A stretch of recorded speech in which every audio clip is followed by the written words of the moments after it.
ATM cards para sa mga scholars natin. Ang aming hiling lang sa inyong lahat, mga kabataan, ay pagbutihin natin ang ating pag-aaral.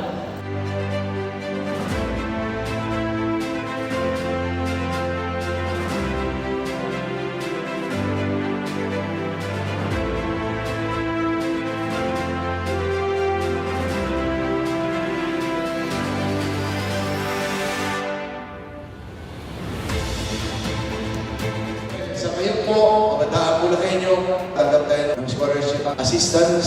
Dati po yung inabutan namin dito, 11,000 scholars. Kami dalawa ni Alex, nung pag-upo namin ng 2019. Ngayon, ginawa po namin 13,000, ginawa po namin 15,000, ginawa po namin 16,000.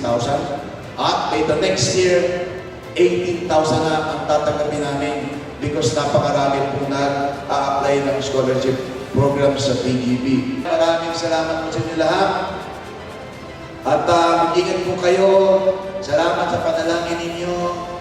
Batang Bulakenyo.